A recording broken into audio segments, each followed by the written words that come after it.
ఓం శ్రీ సాయి నాథాయ నమః. శ్రీ సాయిబాబా జీవిత చరిత్రము 13వ అధ్యాయము. మరికొన్ని సాయిలీలలు. జబ్బులు నయమగుట 1, భీమాజీ పాటీలు 2, బాలా షింపి 3, బాపు సాహెబు బుట్టి 4, అళంది స్వామి 5, కాకా మహాజని 6, హార్దా నివాసి దత్తోపంతు. మాయ యొక్క అనంత శక్తి. బాబా మాటలు క్లుప్తముగను, భావగర్భితముగను, అర్థపూర్ణముగను, శక్తివంతముగను, సమతూకముతోను నుండెడివి. వారు ఎప్పుడు తృప్తిగా నిశ్చింతగా నుండువారు. బాబా ఇట్లనెను, నేను ఫకీరైనప్పటికీ, ఇల్లుగాని భార్యగాని లేనప్పటికీ, ఏ చీకు చింతలు లేనప్పటికీ ఒకే చోట నివసించుచున్నాను. తప్పించుకొనలేని మాయ నన్ను బాధించుచున్నది. నేను నన్ను మరచినను ఆమెను మరువలేకున్నాను. ఎల్లప్పుడూ ఆమె నన్నావరించుచున్నది. ఈ భగవంతుని మాయ బ్రహ్మ మొదలగు వారినే చికాకు పరచునప్పుడు నా వంటి ఫకీరనగా దానికెంత? ఎవరైతే భగవంతుని ఆశ్రయించెదరో వారు భగవంతుని కృప వల్ల ఆమె బారి నుండి తప్పించుకొందురు. మాయాశక్తి గూర్చి బాబా ఆ విధముగా పలికెను. మహాభాగవతములో శ్రీకృష్ణుడు యోగులు తన జీవస్వరూపములని ఉద్ధవునకు చెప్పియున్నాడు. తన భక్తుల మేలు కొరకు బాబా ఏమి చేయుచున్నారో వినుడు. ఎవరు అదృష్టవంతులో, ఎవరి పాపములు క్షీణించునో వారు నా పూజ చేసెదరు. ఎల్లప్పుడూ సాయి సాయి అని నీవు జపించినచో నిన్ను సప్తసముద్రములు దాటించెదను. ఈ మాటలను విశ్వసింపుము, నీవు తప్పక మేలు పొందెదవు. పూజా తంతుతో నాకు పనిలేదు. షోడశోపచారములు గాని, అష్టాంగ యోగములు గాని నాకు అవసరములేదు. భక్తి యున్న చోటనే నా నివాసము. బాబాకు పూర్తిగా శరణాగతులైన వారి క్షేమము కొరకు బాబా ఏమి చేసెనో వినుడు. భీమాజీ పాటీలు పూనా జిల్లా, జున్నరు తాలూకా, నారాయణగాం గ్రామమందు భీమాజీ పాటీలు 1909 సంవత్సరములో భయంకరమైన దీర్ఘమైన ఛాతి జబ్బుతో బాధపడుచుండెను. తుదకు అది క్షయగా మారెను. అన్ని రకముల ఔషధములను వాడెను గాని ప్రయోజనము లేకుండెను. నిరాశ చెంది, ఓ భగవంతుడా, నారాయణ, నాకిప్పుడు సహాయము చేయము అని ప్రార్థించెను.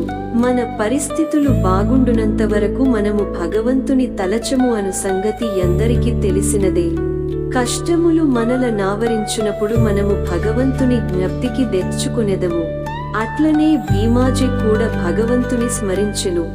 ఈ విషయమై బాబా భక్తుడగు నానా సాహెబు చాందోర్కరుతో సలహా చేయవలెననుకొనెను. కావున వారికి తన జబ్బు యొక్క వివరములన్నీయు తెలుపుచునొక లేఖ వ్రాసి యతని అభిప్రాయం అడిగెను. బాబా పాదములపై బడి బాబాను శరణు వేడుకొనుట యొక్కటే యారోగ్యమునకు సాధనమని నానాసాహెబు చాందోర్కరు జవాబు వ్రాసెను. అతడు నానాసాహెబు సలహాపై ఆధారపడి షిరిడీ పోపుటకి ఏర్పాటులన్నీయు చేసెను. అతనిని షిరిడీకి తెచ్చి మసీదులోనున్న బాబా ముందర పెట్టిరి. నానాసాహెబు శ్యామగూడ నచ్చట ఉండిరి. ఆ జబ్బు వాని గత జన్మ పాపకర్మల ఫలితమని చెప్పి దానిలో జోక్యము కలుగ చేసుకొనుటకు బాబా ఇష్టపడకుండెను. కాని రోగి తనకు వేరే దిక్కులేదనియు, నందుచే చివరకు వారి పాదముల నాశ్రయించితిననియు మొరపెట్టుకుని వారి కటాక్షమునకై వేడుకొనెను. వెంటనే బాబా హృదయము కరిగెను. వారిట్లనిరి, ఆగుము, నీ యాతురతను పారద్రోలుము. నీ కష్టములు గట్టెక్కినవి. ఎంతటి పీడ బాధలున్న వారైనను ఎప్పుడైతే మసీదు మెట్లు ఎక్కుదురో వారి కష్టములన్నీయు నిష్క్రమించి సంతోషమునకు దారితీయును. ఇచ్చటి ఫకీరు మిక్కిలి దయార్ద్ర హృదయుడు. వారి రోగమును బాగుచేసెదరు. అందరిని ప్రేమతోను దయతోను కాపాడెదరు. ప్రతి 5 నిమిషములకు రక్తము గ్రక్కుచుండిన ఆ రోగి బాబా సముఖమున ఒక్కసారి అయిన రక్తము గ్రక్కలేదు. బాబా వానిని దయతో గాపాడెదనను ఆశాపూర్ణమైన మాటలు పలికిన వెంటనే రోగము నయమగుట ప్రారంభించెను. వానిని భీమాబాయి ఇంటిలో బస చేయుమని బాబా చెప్పెను. అది సదుపాయమైనది గాని యారోగ్యమైనది గాని కాదు. కాని బాబా యాజ్ఞ దాటరానిది. అతడు అచ్చట నుండునప్పుడు బాబా 2 స్వప్నములలో వాడి రోగము కుదిర్చెను. మొదటి స్వప్నములో వాడొక పాఠశాల విద్యార్థిగా పద్యములు కంఠోపాఠము చేయకుండుటచే క్లాసు ఉపాధ్యాయుడు దెబ్బలు కొట్టినట్లు కనిపించెను. రెండవ స్వప్నములో వాని ఛాతీపై పెద్ద బండను వైచి క్రిందకు మీదకు త్రోయుటచే చాలా బాధ కలుగుచున్నట్లు జూచెను. స్వప్నములో పడిన ఈ బాధలతో చాలా జబ్బు నయమై వాడు ఇంటికి పోయెను. అతడప్పుడప్పుడు షిరిడీ వచ్చుచుండెను. బాబా వానికి చేసిన మేలును జ్ఞప్తియందుంచుకుని బాబా పాదములపై సాష్టాంగ నమస్కారములు చేయుచుండెను. బాబా తన భక్తుల వద్ద నుంచి ఏమియు కాంక్షించెడువారు కారు. వారికి కావలసినదేమనా భక్తులు పొందే మేలును జ్ఞప్తియందుంచుకొనుటయు, మార్పులేని గట్టినమ్మకమును భక్తియును.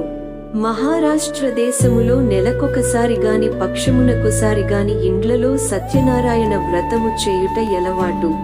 కాని భీమాజీ పాటీలు శ్రీ సత్యనారాయణ వ్రతమునకు మారుగా క్రొత్తగా సాయి సత్య వ్రతమును తన పల్లె చేరిన వెంటనే ప్రారంభించెను.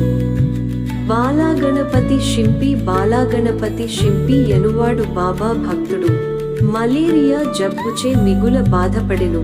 అన్ని రకముల ఔషధములు కషాయములు పుచ్చుకొనెను. కాని నిష్ప్రయోజనమయ్యెను. జ్వరము కొంచెమైన తగ్గలేదు. షిరిడీకి పరుగెత్తెను. బాబా పాదములపై పడెను. బాబా వానికి వింత విరుగుడు. లక్ష్మీ మందిరము ముందరున్న నల్ల కుక్కకు పెరుగన్నము కలిపి పెట్టుమని చెప్పెను. దీనినెట్లు నెరవేర్చవలెనో బాలాకు తెలియకుండెను. ఇంటికి పోయిన వెంటనే అన్నము పెరుగు సిద్ధముగా నుండుట చూచెను. రెండును కలిపి లక్ష్మీమందిరము వద్దకు తెచ్చెను. అచ్చటొక నల్లని కుక్క తోక యాడించుకొనుచుండెను. పెరుగన్నము కుక్క ముందర పెట్టెను. కుక్క దానిని తినెను. బాలా గణపతి మలేరియా జబ్బు శాశ్వతముగా పోయెను. బాపు సాహెబు బుట్టి ఒకానొకప్పుడు బాపు సాహెబు బుట్టి జిగట విరేచనములతోనూ వమనములతోనూ బాధపడుచుండెను. అతని అలమారు నిండా మంచి మందులుండెను. కాని ఏమీయు గుణమివ్వలేదు. విరేచనముల వల్లనూ వమనముల వల్లనూ బాపు సాహెబు బాగా నీరసించెను. అందుచే బాబా దర్శనమునకై మసీదుకు పోలేకుండెను. బాబా వానిని రమ్మని కబురు పంపెను. వానిని తన ముందు కూర్చుండబెట్టుకుని ఇట్లనెను, జాగ్రత్త, నీవు విరేచనము చేయకూడదు అనుచు బాబా తన చూపుడు వ్రేలాడించెను. వమనము కూడా ఆగవలెను అనెను. బాబా మాటల సత్తువను గనుడు. వెంటనే ఆ 2 వ్యాధులు పారిపోయెను. బుట్టి జబ్బు కుదిరెను. ఇంకొకప్పుడు అతడు కలరాచే బాధపడెను. తీవ్రమైన దప్పికతో బాధపడుచుండెను. డాక్టరు పిళ్ళై అన్ని ఔషధములను ప్రయత్నించెను. కాని రోగము కుదరలేదు. అప్పుడు బాపు సాహెబు బాబా వద్దకు వెళ్లి ఏ ఔషధము పుచ్చుకొనినచో తన దాహము పోయి జబ్బు కుదురునని సలహా అడిగెను. బాదము పప్పు, పిస్తా, అక్రోటు నానబెట్టి పాలు చక్కెరలో ఉడికించి ఇచ్చినచో రోగము కుదురునని బాబా చెప్పెను. ఇది జబ్బును మరింత హెచ్చించునని ఏ డాక్టరైనను చెప్పును. కాని బాపు సాహెబు బాబా యాజ్ఞను శిరసావహించెను. పాలతో తయారు చేసి దానిని సేవించెను. వింతగా రోగము వెంటనే కుదిరెను. ఆళంది స్వామి ఆళంది నుండి ఒక సన్యాసి బాబా దర్శనమునకై షిరిడీకి వచ్చెను. అతనికి చెవిపోటెక్కువగా నుండి నిద్రపట్టకుండెను. వారు శస్త్రచికిత్స కూడా చేయించుకొనిరి. కాని వ్యాధి నయము కాలేదు. బాధ ఎక్కువగా నుండెను. ఏమి చేయుటకు తోచకుండెను. తిరిగి పోవునప్పుడు బాబా దర్శనమునకై వచ్చెను. అతని చెవిపోటు తగ్గుటకేదైనా చేయుమని శ్యామ ఆ స్వామి తరపున బాబాను వేడుకొనెను. బాబా అతని నిట్లు ఆశీర్వదించెను. అల్లా అచ్చా కరేగా, భగవంతుడు నీకు మేలు చేయును. స్వామి పూనా చేరెను. 1 వారము రోజుల పిమ్మట షిరిడీకి ఉత్తరము వ్రాసెను. చెవిపోటు తగ్గెను. కాని వాపు తగ్గలేదు. వాపు పోగొట్టుకొనుటకై శస్త్రచికిత్స చేయించుకునవలెనని బొంబుయి వెళ్ళెను. డాక్టరు చెవి పరీక్ష చేసి శస్త్రచికిత్స ఎనవసరమని చెప్పెను. బాబా వాక్కుల శక్తి అంత అద్భుతమైనది. కాకా మహాజని ఎను నింకొక భక్తుడు గలడు. అతడు నీళ్ల విరేచనములతో బాధపడుచుండెను. బాబా సేవ కాటంకము లేకుండునట్లు ఒక చెంబునిండ నీళ్లు పోసి మసీదులో నొకమూలకు పెట్టుకొనెను. అవసరము వచ్చినప్పుడెల్ల పోవుచుండెను. బాబా సర్వజ్ఞుడగుటచే కాకా బాబాకేమి చెప్పకే బాబాయే త్వరలో బాగుచేయునని నమ్మెను. మసీదు ముందర రాళ్లు తాపన చేయుటకు బాబా సమ్మతించెను. కావున పని ప్రారంభమయ్యెను. వెంటనే బాబా కోపోద్దీపితుడై బిగ్గరగా నరచెను. అందరూ పరుగెత్తి పారిపోయిరి. కాకా కూడా పరుగెడ మొదలెడెను. కాని బాబా అతనిని పట్టుకొని ఎచ్చట కూర్చుండబెట్టెను. ఈ సందడిలో నెవరో వేరుశెనగ పప్పుతో చిన్న సంచిని అచ్చట విడిచి పారిపోయిరి.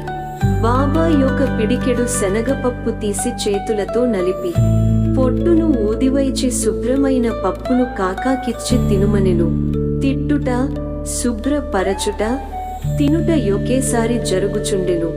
బాబా కూడా కొంత పప్పును తినెను. సంచి ఉత్తది కాగానే నీళ్లు తీసుకునిరమ్మని బాబా కాకాను ఆజ్ఞాపించెను. కాకా కుండతో నీళ్లు తెచ్చెను. బాబా కొన్ని నీళ్లు త్రాగి కాకాను కూడా త్రాగుమనెను. అప్పుడు బాబా ఎట్లనెను, నీ నీళ్ల విరేచనములు ఆగిపోయినవి. ఇప్పుడు నీవు రాళ్లు తాపన చేయు పనిని చూచుకొనవచ్చును. అంతలో పారిపోయిన వారందరును వచ్చిరి. పని ప్రారంభించిరి. విరేచనములు ఆగిపోవుటచే కాకా కూడా వారితో కలిసెను. నీళ్ల విరేచనములకు వేరుశెనగ పప్పు ఔషధమా? వైద్యశాస్త్రము ప్రకారము వేరుశెనగ పప్పు విరేచనములను హెచ్చించును గాని తగ్గించలేదు. ఇందు నిజమైన ఔషధము బాబా యొక్క వాక్కు. హార్దా నివాసి దత్తోపంతు హార్దా గ్రామ నివాసి. అతడు కడుపు నొప్పితో 14 సంవత్సరములు బాధపడెను. ఏ ఔషధము వానికి గుణమునివ్వలేదు. బాబా కీర్తి వినెను. వారు జబ్బులను దృష్టిచేతనే బాగుచేసెదరను సంగతి తెలిసికొని షిరిడీకి పోయి బాబా పాదములపై పడెను. బాబా అతని వైపు దాక్షిణ్యముతో చూచి ఆశీర్వదించెను. బాబా అతని తలపై తన హస్తము నుంచగనే ఊది ప్రసాదము ఆశీర్వాదము చిక్కగనే అతనికి గుణమిచ్చెను.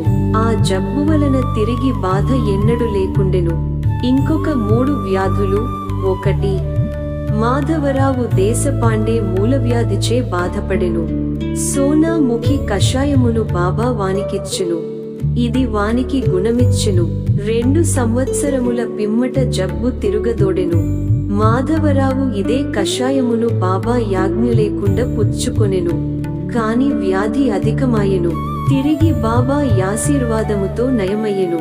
2. కాకా మహాజని ఎన్న గంగాధర పంతు అనేక సంవత్సరములు కడుపు నొప్పితో బాధపడెను. బాబా కీర్తి విని షిరిడీకి వచ్చెను.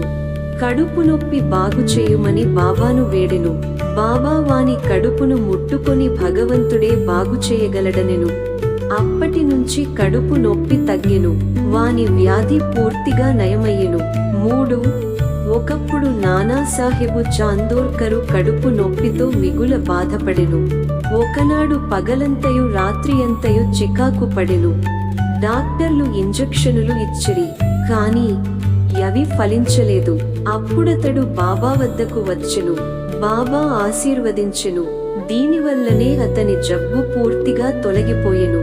ఈ కథలన్నీయు నిరూపించునదేమన అన్ని వ్యాధులు బాగగుట కసలైన ఔషధము బాబా యొక్క వాక్కు, ఆశీర్వాదము మాత్రమే కాని ఔషధములు కావు. ఓం నమో శ్రీ సాయినాథాయ నమః. శాంతి శాంతి శాంతి. 13వ అధ్యాయము సంపూర్ణము. సద్గురు శ్రీ సాయినాథార్పణమస్తు. శుభం భవతు.